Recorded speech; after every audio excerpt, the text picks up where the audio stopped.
सत साहिब सतगुरुदेव की जय। बंदी छोड़ कबीर साहिब जी की जय। बंदी छोड़ गरीबदास जी महाराज जी की जय। स्वामी राम देवानंद जी गुरु महाराज जी की जय हो।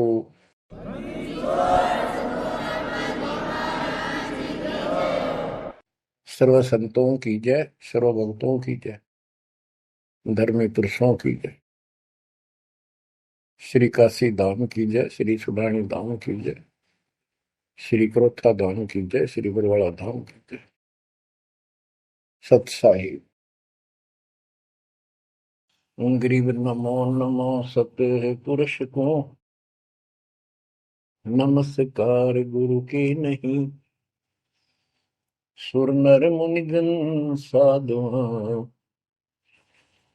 संतों सर्वस दीन। सतगुरु साहिब संत सब, दंडवतम प्रणाम। आगे पीछे मध्य हुए, किनको पूर्व।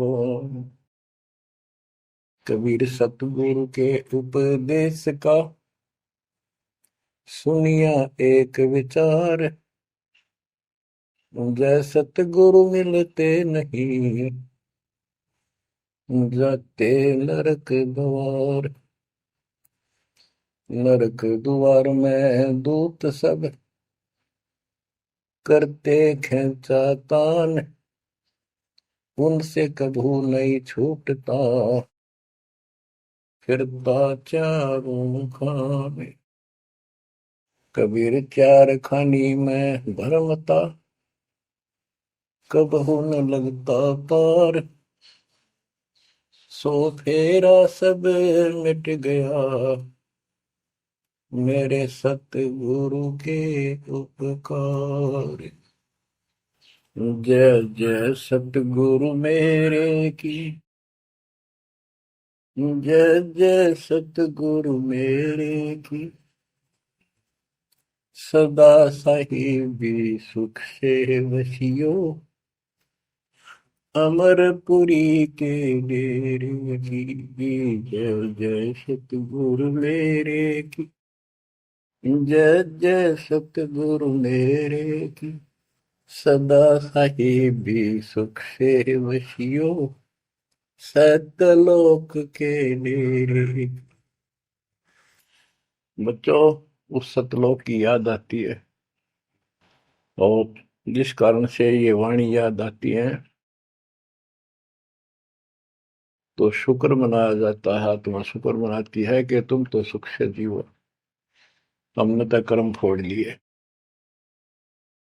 हम तो अपने कर्म भोग रहे हैं, तुम लक्की थे, समझदार थे, इस दुष्ट के बातों में नहीं आए। निर्विकार निर्भय तू ही, और सकल वैमान। जी साधो और सकल वैमान। सब पर तेरी साहिबी, सब पर तेरी साहिबी। तुझ पर साहिब ना, निर्विकार निर्भय। आप अमर कथा सुन रहे हो, सत्यनारायण कथा सुन रहे हो, और आप कहीं भी बैठे हो, दाता ने कैसी दया कर दी। चलते फिरते बैठकर परमात्मा का गुणगान सुनो। बच्चों, ये सत्संग जो है, ये आध्यात्मिक पढ़ाई है, ये आध्यात्मिक शिक्षा है। इसको समझने के लिए भी काफी समय की आवश्यकता है। जैसे बच्चे स्कूल जाते हैं, यानी 15-16 वर्ष तक तो वो टोटली फ्री होते हैं। अपनी पढ़ाई करो, ट्यूशन लगवाओ, क्लास में पढ़ो। तो ऐसे करते करते वो विद्वान बन जाते हैं, डॉक्टर बन जाते हैं, इंजीनियर बन जाते हैं, और बड़ी बड़ी शिक्षाएं प्राप्त कर लेते हैं। इसी प्रकार आपको ये आध्यात्मिक लेक्चर अटेंड करते रहना चाहिए। संसारिक काम भी करो, शिक्षा ग्रहण भी करो, लेकिन ये शिक्षा साथ जरूर ग्रहण करो। इसके बिना सब व्यर्थ है। वो तो सिर्फ पेट के लिए, रोजी रोटी के लिए जो भी कर्म हम करते हैं सब रोजी रोजगार के लिए होता है, और वो रोजगार हम करते करते नुकसान हो जाता है। सब कुछ करते करते हानि हो जाती है, कोई लाभ नहीं मिलता। इधर कमाते हैं, उधर रोग हो जाता है, यहां से कमाया उधर खत्म हो गया। तो परमात्मा के चरणों में आने के बाद, इसकी शरण आ जाने के बाद, तो ये इस तरह के कष्टों को कम कर देगा।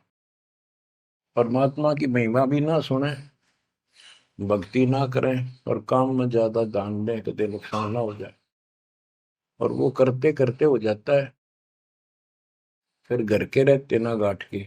इसलिए काम अवश्य करो, पर इसमें नागा ना करो। परमात्मा की महिमा अवश्य सुनो, और भक्ति डेली करो, सुबह दोपहर शाम के परमात्मा की स्तुति। आजकल तो अनपढ़ भी कर सकते हैं, मोबाइल घर घर है, उसमें लगाओ आरती, सुबह दोपहर शाम की, आराम से सुनो, काम भी करते रहो। खाना बना रहे हो, आरती चल रही है, बहुत बढ़िया, ध्यान आरती में रहेगा।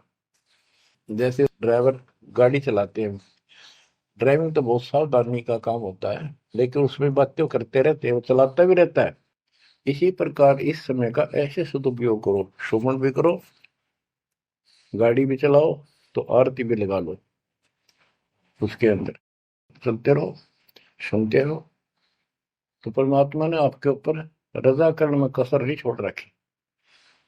और अब आप भी चौकस हो जाओ, सतर्क हो जाओ, समर्पित और दृढ़ हो जाओ। बच्चों, अपने को अपने घर का ज्ञान हुआ, अभी तक तो हमारे को अध्यात्म का सिर पैर भी ज्ञान नहीं था। और जब तक बच्चों हमें विश्वास नहीं होता कि परमात्मा कौन है, इसका प्रमाण कहाँ है, कहाँ प्रूफ है, और हमारी आत्मा इस बात को नहीं स्वीकार कर लेती क्या सचमुच यही सत्य है, तब तक हम भक्ति भी करते रहते हैं, और आत्मा अस्थिर रहती है, मन अस्थिर रहता है। कोई भी कोई साधना बताता है, हम उसी को करने के लिए तत्पर हो जाते हैं। वो पहले वाली तो छोड़ते नहीं, और भी शुरू कर देते, क्योंकि हमें चाह है परम पिता की। हमें इस बात का एहसास है कि एक शक्ति है जो हमारे दुखों का निवारण करती है, किस्मत से भी अलग देती है। किस्मत में दुख आया, प्रारब्ध में कष्ट हुआ, तो हम उसके निवारण के लिए किधर झाड़ फूक वालों के पास, कहीं हाथ दिखाने गए, कहीं पहाड़ों पर किसी ने बताया वहां गए, व्रत रखने को कहा वो रखा। हमने हर तरह से कोशिश की कि कोई सुख प्राप्त हो, ज्यादा धन प्राप्त हो, लेकिन ऐसा कुछ नहीं हुआ। वैसे कभी इत्तेफाक से कोई दाव लग गया, कोई हटकर कोई ऐसा लाभ होता दिखा हो गया, वो होना तो था कर्म का, प्रारब्ध में आ गया कोई, और वो सूत बैठ गया, और हम और दृढ़ हो गए उन्हीं पूजाओं पर, उन गलत साधनाओं पर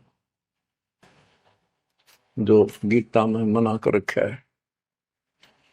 दास अपनी बताता है, ये आपके साथ भी अवश्य हुई है, आपको अब एहसास होगा। जैसे दास बचपन से रामकृष्ण और विशेषकर विष्णु जी का, कृष्ण जी का विशेष भक्त रहा है, इसके साथ हनुमान जी के प्रति भी लगन में, तड़प में, चाह में कोई कमी नहीं थी। इस कारण से मंगलवार का व्रत रखना, किसी ने बता दिया कि जरूर राजस्थान में सालासर एक स्थान है जहां पर हनुमान जी का बहुत प्रसिद्ध मंदिर है और वहां जाने से सारे सुख हो जाते हैं। तो दास सिरसा सर्विस करता था। हरियाणा का एक शहर है, पंजाब से सटा हुआ डिस्ट्रिक्ट है। वहां से पता चला तो दास बैठ कर ट्रेन में सालासर पहुंचा, शुरू उतरा वहां से अन्य साधनों से। वहां एक छोटा सा गांव सालासर, वहां एक छोटा सा मंदिर और उसमें एक पत्थर की मूर्ति। उसकी शक्ल भी ठीक सी को ना हनुमान का वो आइडिया लगाया जाता। उस समय ये सन 1978 की बात है। ऐसा कोई वहां पर ज्यादा भीड़ नहीं होती थी। हम सुबह आराम से दर्शन कर लेते थे। हद से हद 500-400 आदमी जाते थे। फिर देखते देखते 10 साल में वहां पर टेढ़ी मेढ़ी लाइन बनने लगी, यानी 4-4 घंटे में नंबर आने लग गया। और उस दौरान जैसे भी कोई राहत मिली, जैसे सर्विस लगी, पढ़ते थे, पास होते चले गए, हनुमान जी और श्री कृष्ण की जय जयकार। और जैसे हम पढ़ते थे, पास होते चले गए। तो ये श्रेय अपने इन इष्ट देवों को मानते थे जो एक से अनेक थे। श्री विष्णु भगवान, कृष्ण जी, श्री राम जी और हनुमान जी, शंकर भगवान जी। यानी शंकर भगवान जी कोई पीछे नहीं रखते थे। और ये बता रखा था अगर माँ की भक्ति नहीं करनी, इसको विशेष ध्यान नहीं देते थे इसके ऊपर। फिर भी पास हुए, सर्विस लगी, पुत्र प्राप्त हुआ। फिर पुत्री संतान होती चली गई और इतनी खुशी हुई कि सारा कुछ हनुमान जी ने, श्री कृष्ण जी ने, विष्णु जी ने कर दिया। और ये देख रहा है दास के जो कबीर नास्तिक है उनके भी ये सुख हो रहे थे। तो बात ये है, अब पता चला कि ये साधना वो सुख देने की थी नहीं जो हम इनके सिर कर रहे थे। यकीन से होगा इनको श्रेय दे रहे थे। तो बच्चों, कबीर पीछे लग गया जाऊं था मैं लोक वेद के साथ, मार्ग में सतगुरु मिले, दीपक ले दिया हाथ। इस भक्ति के सफर में हम लोक वेद के आधार से इधर उधर भटक रहे थे, सही मार्ग मिला नहीं था और कभी भी मंजिल प्राप्त नहीं कर सकते थे। ठीक है, हमारी तड़प थी तो भगवान भी मिले। जैसे वेदों में प्रमाण है,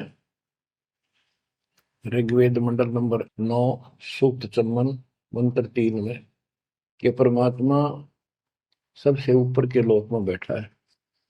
फिर ऋग्वेद मंडल नंबर 9 सूक्त 82 1 2 3 में, ऋग्वेद मंडल नंबर 9 सूक्त 86 के 26-27 में। तो ये बताते हैं कि परमात्मा अच्छी आत्माओं को मिलता है, वहां से गति करके नीचे आता है, उनके संकट दूर करता है, उनको सच्ची राह दिखाता है अपने मुख कमल से। ऋग्वेद मंडल नंबर 9 सूक्त 96 के 16 से 20 तक, ऋग्वेद मंडल नंबर 9 सूक्त 94 का मंत्र 2, 95 का मंत्र नंबर 1। इन सब में मिलाकर एक निष्कर्ष निकलता है कि परमात्मा ऊपर से गति करके आते हैं और यहाँ अच्छी आत्माओं को मिलते हैं। एक कविता, काव्यों यानी लोकोक्तियों, शब्दों, वाणियों, साखियों के माध्यम से अध्यात्म ज्ञान अपने मुख कमल से बोलकर सुनाते हैं। और वो एक कवि की तरह आचरण करते हुए वर्जम घूमते फिरते और अपने मुख कमल से वाणी बोल करके भक्ति की प्रेरणा करते हैं और गुप्त भक्ति के, परमात्मा की साधना के गुप्त मंत्रों को आविष्कार करते हैं, मंत्रों का आविष्कार करते हैं। जैसे गरीबदास जी ने बताया है, कबीर साहब बताते हैं, गरीब सोहम शब्द हम जग में लाए, सार शब्द हमने गुप्त छिपाए। यानी सोहम शब्द किसी भी ग्रंथ शास्त्र में, जिनको हम शास्त्र मानते रहे हैं 600 साल पहले पहले, उनमें नहीं है। और सोहम नाम का प्रचलन बहुत पहले से चल रहा है, पर इन किताबों में नहीं था।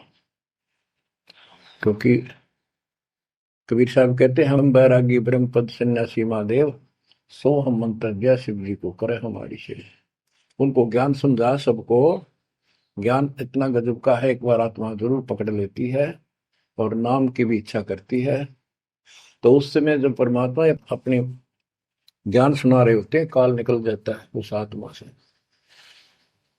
और आत्मा ध्यान से सुनती है, सत्य मान लेती है। तो इन्होंने ब्रह्मा जी ने, विष्णु जी ने, शिव जी ने, सबने नाम दे दिए। इनमें सॉफ्टवेयर लगा दिया परमात्मा ने। विष्णु जी में हरियम का, शिव जी में सोम का, ब्रह्मा में ओम का, और वही आज हमारे को लगा दिया। अब हम अपना काम इनसे डायरेक्ट ले रहे हैं। तो कहने का भाव ये है कि जिस समय परमात्मा अपना ज्ञान सुनाते हैं, काल भाग जाता है। परमात्मा के वहां से आते ही काल प्रवेश कर जाता है, उनकी बुद्धि को फेर देता है। इसी कारण से दोबारा इन्होंने परमात्मा की वाणी सुनी नहीं, विचार नहीं सुना, और ये धोखा खा गई। हमने भी बहुत बार धोखा खा लिया, संख्यों बार हम ये कष्ट उठा चुके और ये धोखा खा चुके हैं। तो अपने भगवान को छोड़कर इन बकवादाम बड़े रहे। मानुष जन्म पाएकर खोवे, सतगुरु विमुखा युग युग रोए। बच्चों, गिरीश सतगुर संगत छोड़कर लाख वर्ष जप कीन, इंद्रिय क्रम ना मोक्ष होए, अरे काल के आदि। जैसे आपको बार बार समझाया जाता है कि सतगुरु से विमुख होने के बाद हम आज से 600 वर्ष पहले परमात्मा से विमुख हुए थे। उसके बाद हम पता नहीं किन किन धर्मों में जन्मे, कभी भक्ति की कभी ना की। भक्ति करते थे और भक्ति ही नहीं थी, लेकिन मालिक फिर भी हमें उन प्रत्येक मानव शरीर में मिले हैं और सच्ची राह दिखाई है। हमने कुछ दिन की साधना अवश्य की है, फिर छोड़ दी, और जिसके कारण परमात्मा हमें चार्ज कर गए। उस चार्जिंग के कारण आज तक आपके हृदय में मालिक की चाह और भक्ति की तरफ बनी हुई थी, और मनुष्य जीवन मिलते रहे। क्योंकि हम 600 साल पहले गुरुद्रोही नहीं हुए थे, सतगुरु विमुख हो गए थे। सतगुरु विमुखा युग युग रोआ, मानुष जन्म पाकर खोआ। एक उदाहरण देता हूं। एक राबी नाम की लड़की, जिसको राबिया भी कहा, मुसलमान धर्म में जन्मी। वह पिछले सतयुग से मालिक के उनके साथ लगे थे, अपनी बेटी को, अपनी आत्मा के। गरीबदास जी ने बताया है कि कबीर साहब बताते हैं, दो दिन मेरी शरण है। यानी एक बार किसी युग में चाहे वो 10 दिन भी नाम ले ले, फिर छोड़ दिया वो, मालिक उसको अपने खाते में लिख लेता है। और फिर उसको धीरे धीरे धीरे धीरे, देखो अपने पिता को, देखो हमारे लिए कितना कष्ट उठा रहे हैं।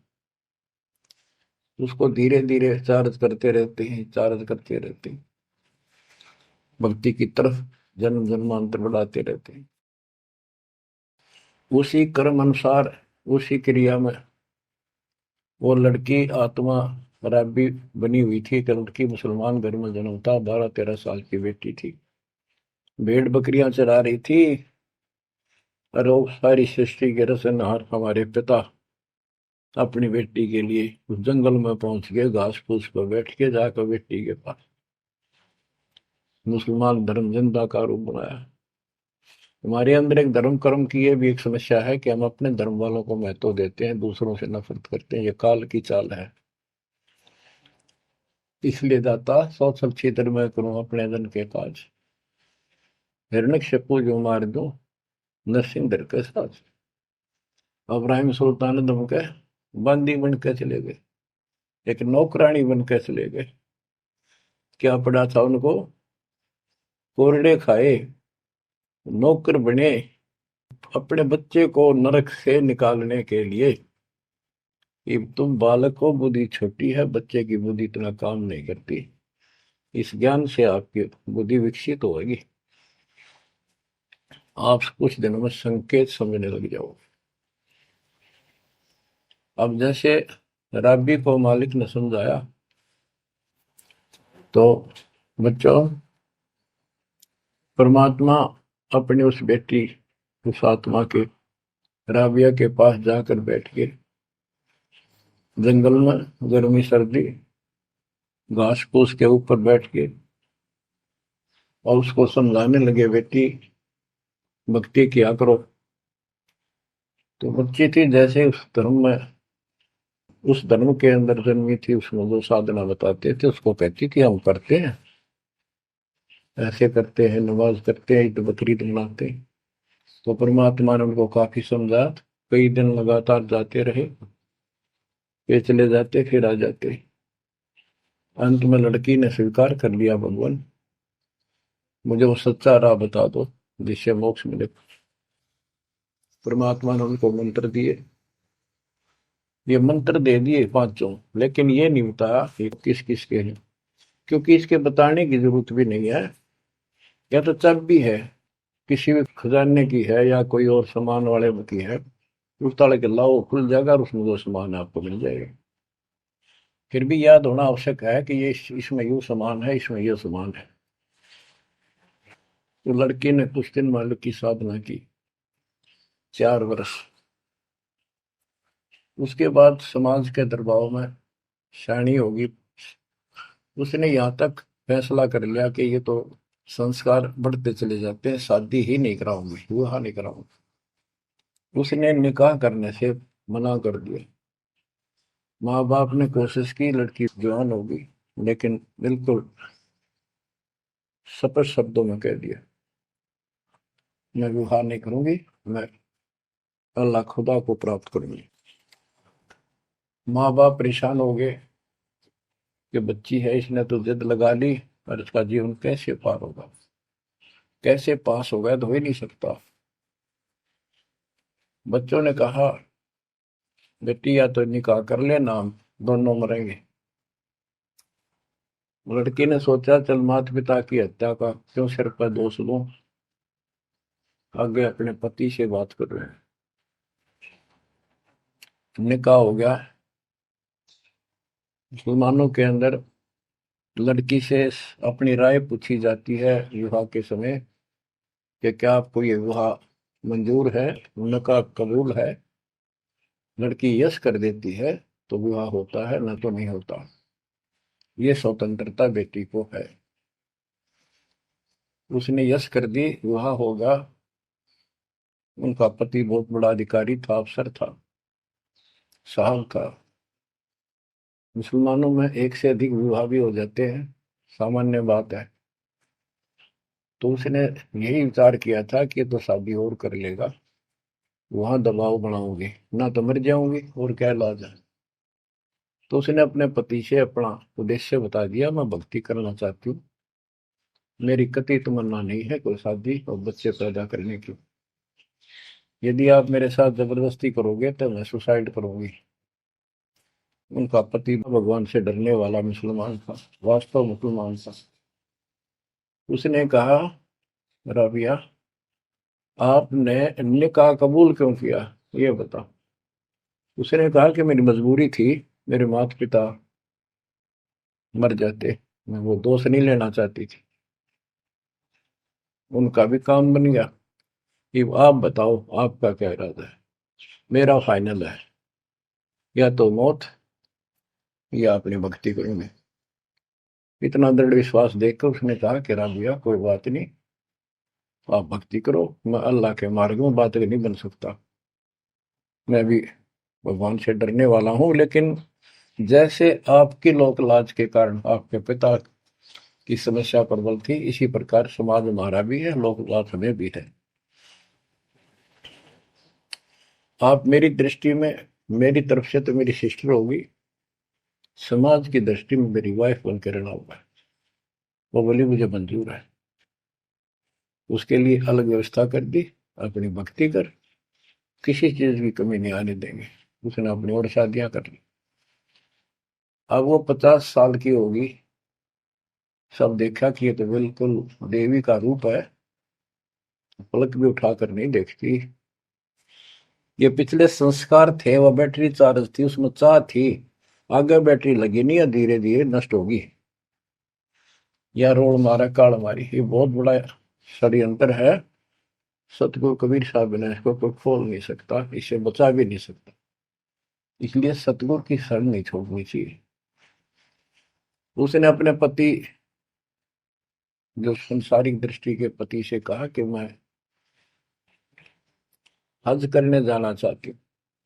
उसने कहा अच्छी बात है, जाओ, और कोई व्यवस्था ऊंट घोड़े की करवा देता हूँ, उस पर आराम से बैठ कर जाइए। बोली नहीं, मैं पैदल जाऊंगी, क्योंकि ये आस्था हमारी भगवान के प्रति अहंकार में नहीं, ऐसे जावा तो और बढ़िया रहे, ये वो शुरू से धारणा है।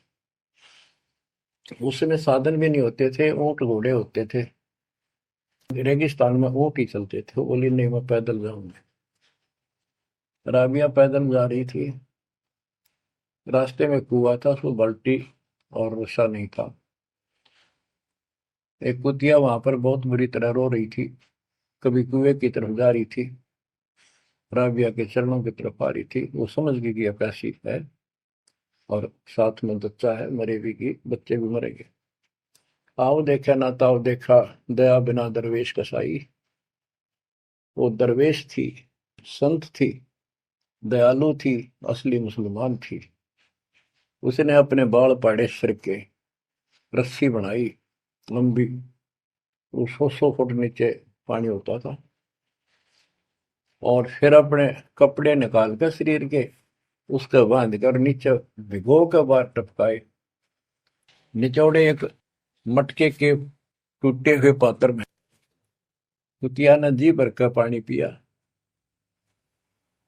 और लड़की ने अपने जो सिर के बाल पाड़े, थोड़ा बहुत खून निकला था, रक्त, ब्लड को साफ किया, कपड़े पहन लिए, मक्का के लिए चलने लगी। वो मंदिर उठ के मक्का कुएं के साथ आकर खड़ा हो गया। लड़की ने तो जाना ही मक्का में था, एकदम प्रवेश कर गई। उधर इब्राहिम सुल्तान दम की पहले बॉडी में वो आत्मा गई हुई थी, क्योंकि परमात्मा उनको भी प्रेरित करते हुए आ रहे थे। जो इब्राहिम सुल्तान दम बाद में सम्मान बना, तो जिनको ये ज्ञान हो जाता था, वो अपने धार्मिक मेलों में जरूर जाते थे औरों को समझाने के लिए। तो इब्राहिम सुल्तान अब्दुल गालिब आत्मा वहां गई हुई थी, लोगों में चर्चा हुई, वे मक्का गया कहाँ, हद होगी, मंदिर ही नहीं है यहाँ पर। तब इब्राहिम सुल्तान अदम कहता है, गरीबदास जी बताते हैं, सुल्तान अदम मक्के गया, मक्का नहीं मकान, गया रांड के लेन को यूं कह अदम सुल्तान। लोग बोले रे क्या बोल रहा था, फिर इतने में वो मक्का वापस आ जाता है, और उसमें से राबिया निकली। राबिया देखी, लोग भाग कर प्रवेश किया, देखा तो एक राबिया ने, एक लड़की, उसने अपना परिचय दिया।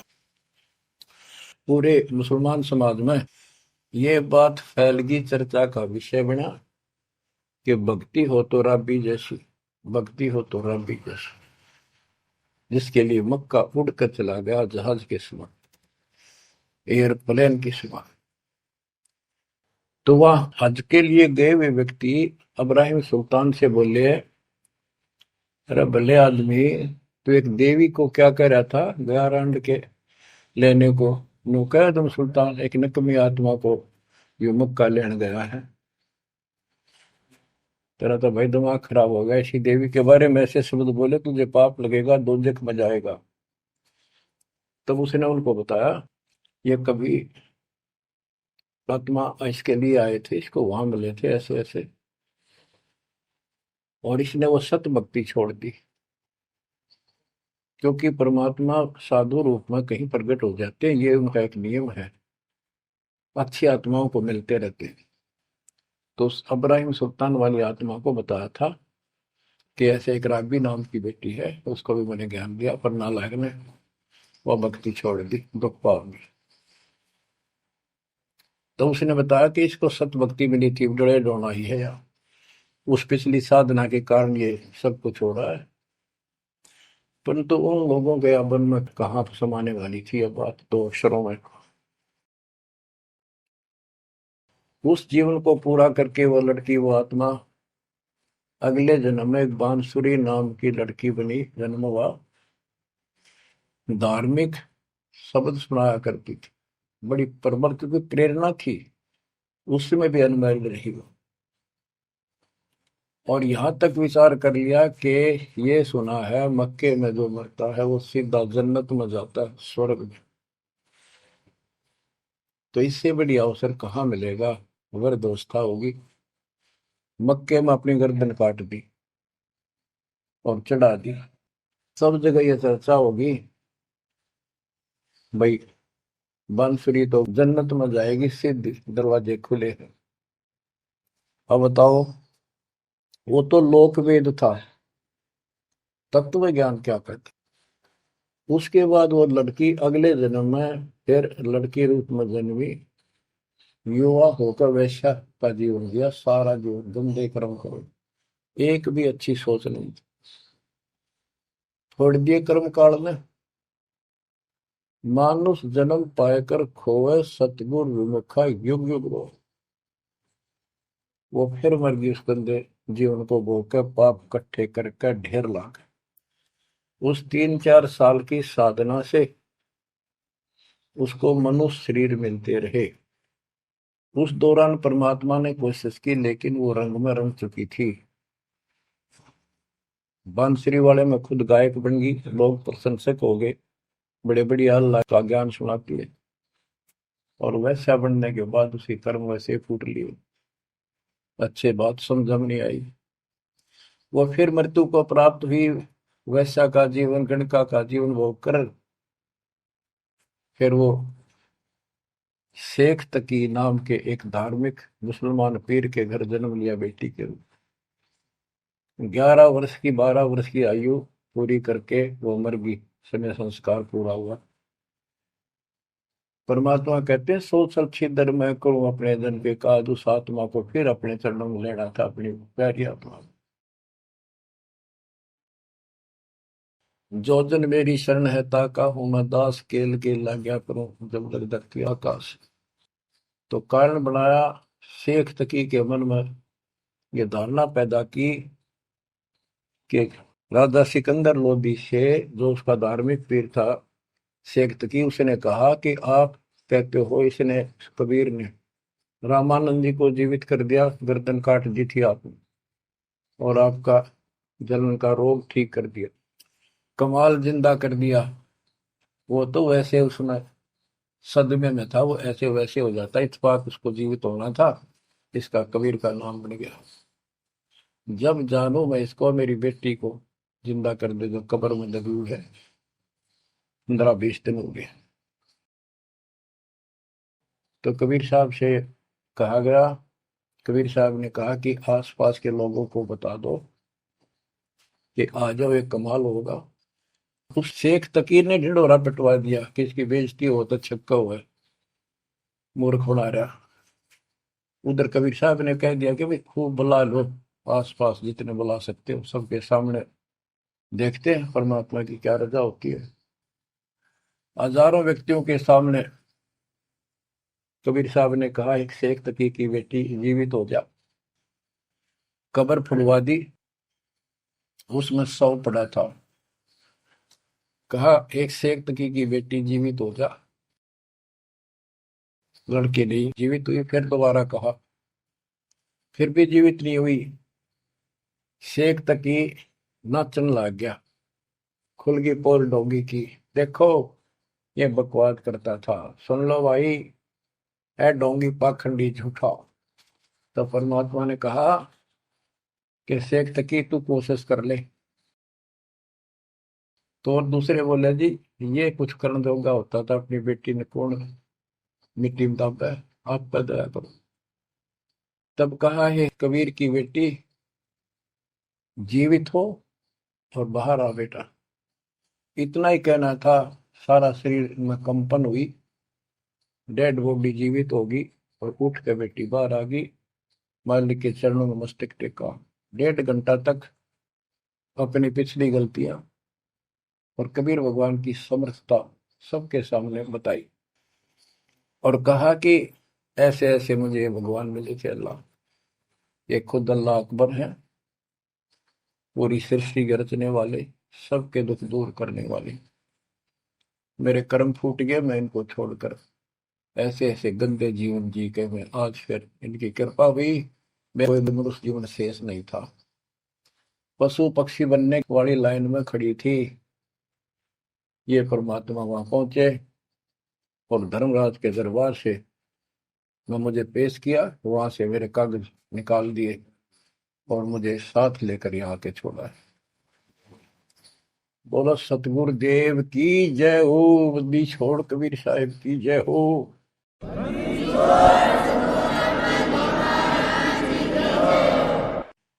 तो उसने कहा बेटी जा अपने पिता के साथ, कबीर साहब ने कहा शेख तकी के साथ। वह बेटी बोली मुझे अपना पिता मिल गया, अपना मालिक मिल गया, इस कर मेरा संस्कार इतना ही था। आप मेरे पिता हो, सारी सृष्टि के मालिक हो, मैं तो आपके साथ रहूं। अपने गुरु के मैं संग संग होली, अपने गुरु के मैं संग संग होली। सखेरे मोहे नेकन आई लाज, आज मोहे गुरु दर से दिखाए। बच्चों यह बात तो बनेगी ऐसे ही। पानी कहते, देसी कहावत है, पानी तो झील में नीचे के स्थान पर आके ही टिकेगा। वैसे पलट में कितना ऊंचा चढ़ जाए लेकिन टिकेगा वहीं आके। मन का तूफान बकवादों का, कहीं धक्के खा लो आके बात बनेगी सतगुरु शरण।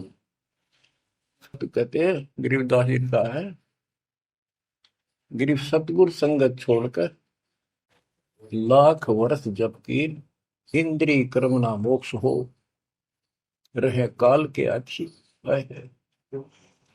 सतगुरु पूर्ण संत की संगत छोड़कर चाहे लाख वर्ष तक ये जप करते रहियो, चाहे ये जाप करते रहना, इसका कोई यूज नहीं होगा, क्योंकि कनेक्शन कट चुका होगा, मर्यादा भंग होगी। गुरु बिन माला फेरते, गुरु बिन देते दान, गुरु बिन दोनों निष्फल है, वो व्यर्थ जाएंगे। बच्चों परमात्मा हमारे लिए भटक रहे हैं, इन पिछली गलतियों से सबक लो, इनको फिर से ना दोहराना। जैसे आपको बताया है कि कबीर भगवान है, ये सारी सृष्टि के रचने वाले हैं, ये हमारे पिता, हमारे जनक है, हमारे कष्टों को दूर करने वाले संकट मोचन यही है। लेकिन हम इनको छोड़कर अन्य उपासना करते रहे हैं। जैसे गीता अध्याय 16 श्लोक 23 और 24 में स्पष्ट कर दिया है कि शास्त्र विधि को त्याग कर जो अपनी मर्जी से इच्छा से मनमाना आचरण करते, मनमानी साधनाएं करते हैं जो शास्त्रों में प्रमाणित नहीं है, उनको न तो कोई सुख हो, न कोई सिद्धि प्राप्त हो, कार्य सिद्ध हो जिससे, और न उनकी गति यानी मोक्ष हो। तो भक्ति करते इसी के लिए है। ये तीनों नहीं हुए तो उस भक्ति का फायदा क्या, डरे डरने वाली बात। तो बच्चों आपको बताया, सभी वेदों और ग्रंथों से सिद्ध कर दिया कि कबीर भगवान है। वेदों को तो पूरा विश्व मानता है और हिंदू समाज तो इस पे कुर्बान है। उसके बाद दूसरा नंबर गीता, वेदों से भी प्रथम आ चुकी है वर्तमान में, क्योंकि इसमें ज्ञान बिल्कुल संक्षिप्त में और बहुत तिरपाई सीरीज में, तो इसलिए इनमें सबसे आपको प्रमाणित कर दिया कि कौन सी भक्ति करनी है, कौन सी ना करनी है। गीता अध्याय श्लोक 23 में तो 16 के 23 में तो बता ही दिया कि शास्त्र विधि को त्याग कर मैं अनाटन करता हूं, को कोई यूज नहीं। 24 में कहा कि इससे तेरे लिए अर्जुन शास्त्र ही प्रमाण है, कर्तव्य जो साधना करने योग्य है और अकर्तव्य जो ना करने वाली है, इन्हीं के आधार से करो। गीता अध्याय 9 श्लोक 25 में कहा कि भूत पूजने वाले भूतों को प्राप्त होंगे, पितर पूजने वाले पितरों को प्राप्त होंगे, देवताओं की भक्ति करने वाले देवताओं को प्राप्त होंगे, और मेरी भक्ति करने वाला मुझे प्राप्त होगा। अपनी साधना का पूरी गीता में 8वें अध्याय 13वें श्लोक में एक मंत्र बताया है, ओम इति एक अक्षरम, ओम इति एक अक्षरम व्यवहारण माम मम ब्रह्म अनुसमरण। ओम इति एक अक्षरम मम मम ब्रह्म यह प्रयाति तजन देव से याति प्रभाव। मुझ ब्रह्म का केवल एक ही मंत्र है जिसका जाप करना अंतिम सांस तक जो इसकी साधना करता है वो मेरे से इस ओम से प्राप्त होने वाली गति को प्राप्त होता है। वो गति कौन सी है, इसके लिए आपको, क्योंकि ये एक लेक्चर है, पीरियड है जो दास आपको दे रहा है, और इसमें टीचर पहले दिन से लेकर 1 साल तक यह पढ़ावा है, तब जाकर के बच्चों के दिल में स्वभावत है 100 बार पढ़ा ले तो भी पढ़नी पड़ती है, तभी उसके ऊपर विश्वास उतर जाता है, वो हृदय में जम जाती है। श्री देवी भागवत के 6ठे स्कंद में हिमालय राजा को वो देवी का परम भगत था, कुछ बातें नहीं हो रही थी, तो उसने कहा मुझे मोक्ष दो, धन तो बहुत दे दिया आपने। तो उसने कहा मोक्ष, ये झूठ बोले न, ज्ञान तो है नहीं, और उस भक्ति का ज्ञान इनको, क्योंकि उन्होंने वो खत्म कर दिया जो मूल ज्ञान था, सूक्ष्म वेद का वो पार्ट हिस्सा। तो इसने कहा कि ओम का जाप कर, राजा हिमालय से श्री देवी ने कहा, दुर्गा ने, ओम का जाप कर और सब बात छोड़ दे, वो ब्रह्म दिव्य आकाश रूपी ब्रह्म लोक में रहता, उस ब्रह्म को प्राप्त हो जाओगे, तुम्हारा कल्याण हो। गीता अध्याय 8 श्लोक 16 में बताया है कि ब्रह्म लोक में गए वे भी सब पुनरावृत्ति में है। गीता चारों वेदों का सारांश है, ये वेद है, जितना इसमें वेदों वाला ज्ञान है वो सत्य है, कुछ काल ने अपना मिलावटी किया है, वो अलग दिखाई देता है, वो केवल युद्ध कराने के लिए अटकलबाजी इसने की है और बीच में अपना तड़का भी लगाया है।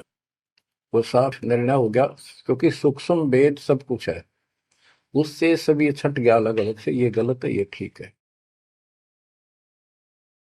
तो ब्रह्म लोक में गए वे भी पुनरावृत्ति में पुनर्जन्म होता है।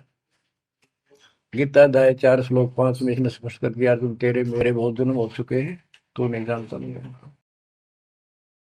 गीता अध्याय 2 श्लोक 12 में यही 10 के 2 में बताया कि मेरी उत्पत्ति तो हुई है, लेकिन ये ऋषि देवता नहीं जानते, क्योंकि ये मेरे से उत्पन्न हुए।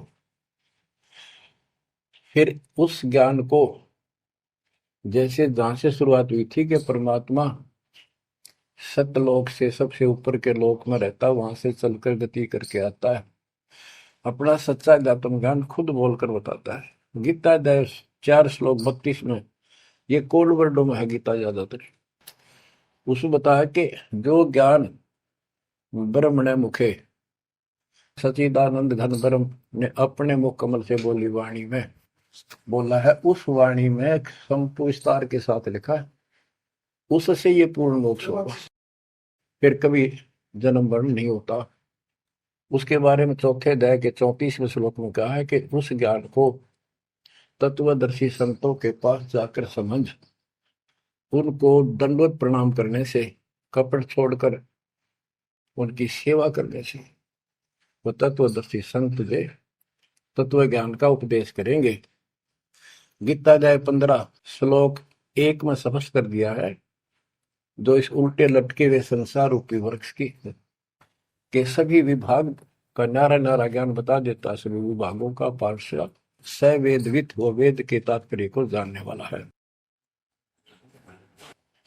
गीता अध्याय 15 श्लोक 4 में कहा है कि उस तत्व ज्ञान के प्राप्त होने के पश्चात उस तत्व ज्ञान रूपी शस्त्र से इस अज्ञान को काट कर, यानी तत्व ज्ञान को ठीक से समझकर उसके पश्चात परमेश्वर के उस परम पद की खोज करनी चाहिए, जहां जाने के बाद साधक फिर लौटकर संसार में कभी नहीं आते